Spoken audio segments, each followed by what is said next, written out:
For over 3 decades, the name Sean Combs echoed across industries. Known first as Puff Daddy, then P. Diddy, and finally just Diddy, he was the embodiment of hustle and style. From founding Bad Boy Records to launching Sean John and popularizing Ciroc vodka, Combs forged a brand synonymous with power, wealth, and cultural dominance. His carefully cultivated image of invincibility seemed unshakable. But behind the tailored suits and platinum plaques, beneath the glittering facade of success, a darker story was allegedly unfolding, one that now threatens to permanently topple his entire empire. Once whispered in private circles, the allegations against Combs have now erupted into a public firestorm of lawsuits, graphic testimonies, and unprecedented criminal charges. The empire is crumbling, fast and publicly. The first tremor came in November 2023, when singer Cassie Ventura, Combs' former longtime partner, filed a lawsuit accusing him of rape, physical abuse, sex trafficking, and forced drug use over a decade. The details were harrowing. Allegations of freak-offs with strangers, violent outbursts, and psychological control. Though a $20 million settlement was reached within a day, the silence had been broken. Ventura's lawsuit opened the floodgates. By early 2024, multiple women and men stepped forward with disturbingly similar accounts. Liza Gardner alleged a 1990 assault by Combs and singer Aaron Hall. Joy Dickerson-Neal claimed she was drugged, raped, and videotaped in 1991. A December lawsuit by Jane Doe accused Combs and 2 associates of gang raping her as a teen in a New York studio. These lawsuits revealed consistent themes: exploitation of power, coerced drug use, physical violence, and a network of alleged enablers. Former producer Rodney Jones alleged sexual assault and implicated actor Cuba Gooding Jr. Others followed: Crystal McKinney, April Lampros, alleging decades of abusive behavior. Even Derek Lee Cardello Smith, a convicted felon, made a claim, though it was later overturned. By mid-2024, over 40 civil cases were active. In October, the Washington Post revealed an impending legal tsunami. 120 new lawsuits were in preparation, including 25 from individuals who were minors at the time of the alleged incidents. Attorney Tony Busby indicated additional, shocking defendants would soon be named, including Combs' alleged collaborators and staff. This was no longer just about one man. It was about an entire alleged system of abuse. On May 17, 2024, CNN aired surveillance footage that changed the tone of public discourse. The video, from a Los Angeles hotel in 2016, showed Combs brutally assaulting Ventura, kicking, dragging, and shoving her. The footage validated key details from her lawsuit and triggered an explosion of public outrage. Days later, Combs released a video apology, calling his behavior inexcusable. For many, this was a moment of reckoning. The visual evidence was undeniable, and his admission, however limited, carried weight. The fallout continued. Federal prosecutors alleged Combs tried to bribe hotel staff to suppress the footage, adding obstruction to an already mounting list of accusations. Just 2 months earlier, on March 25, 2024, federal agents had raided Combs' homes in Los Angeles, Miami, and New York. The raids, conducted by the Department of Homeland Security, were broadcast globally. Agents seized illegal firearms, narcotics, and digital evidence, hard drives, encrypted phones, surveillance devices. Combs was briefly detained at a Florida airport and questioned.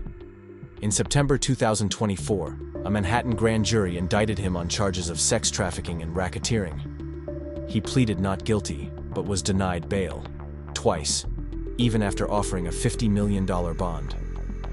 Prosecutors argued he posed a flight risk and cited a history of intimidation.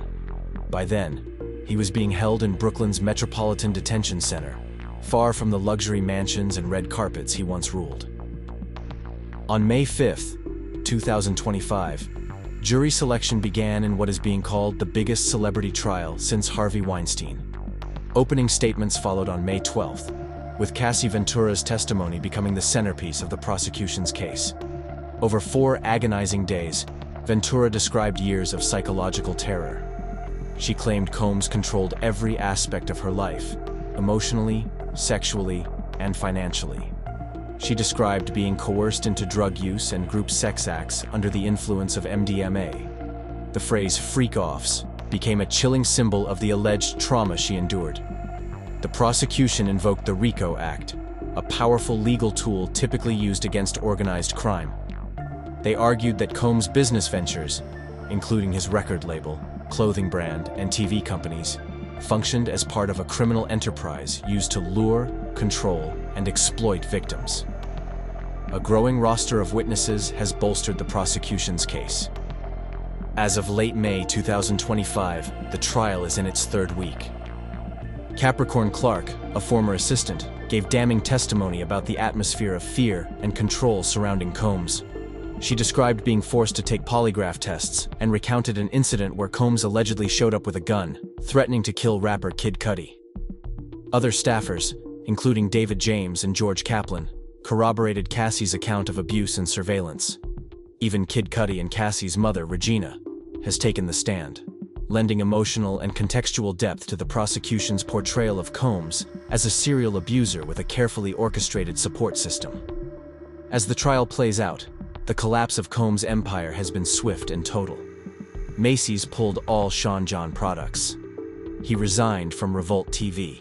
Hulu canceled a planned reality show about his family. Peloton removed his music. Radio airplay dropped 88%, and Spotify streams plummeted more than 50%. Pop culture turned too. Kesha rewrote lyrics in TikTok, changing "Wake up in the morning feeling like P. Diddy" to a defiant "Fuck P. Diddy." Public figures and former collaborators distanced themselves. He became a pariah overnight. Institutions followed suit. Howard University rescinded his honorary doctorate and returned a $1 million donation. New York City revoked his key to the city. Miami Beach erased Sean Combs' Day from its civic calendar. The depth and breadth of the scandal has sparked a new wave of documentaries. TMZ investigates. The downfall of Diddy aired first. Netflix's Diddy Do It, executive produced by 50 Cent, pledged proceeds to sexual assault survivors. Peacock's The Making of a Bad Boy debuted in January 2025, including new testimony from Albie Shore about Kim Porter. Investigation Discovery followed with The Fall of Diddy, a 5-part exposé. These projects reflect a cultural reckoning, a hunger to understand how so much alleged abuse could remain hidden behind fame, wealth, and charisma. Sean Combs, once one of the most influential and celebrated figures in global entertainment, is now fighting for his freedom, his reputation, and the very remnants of his shattered legacy. His legal team insists the case is built on opportunism and that his relationships were consensual. They promise to dismantle what they call a trial by media and prove his innocence based on evidence. But with the federal trial now in its third explosive week, featuring emotional testimony from alleged victims speaking under oath, and a mounting stack of physical and digital evidence, his prospects look grim.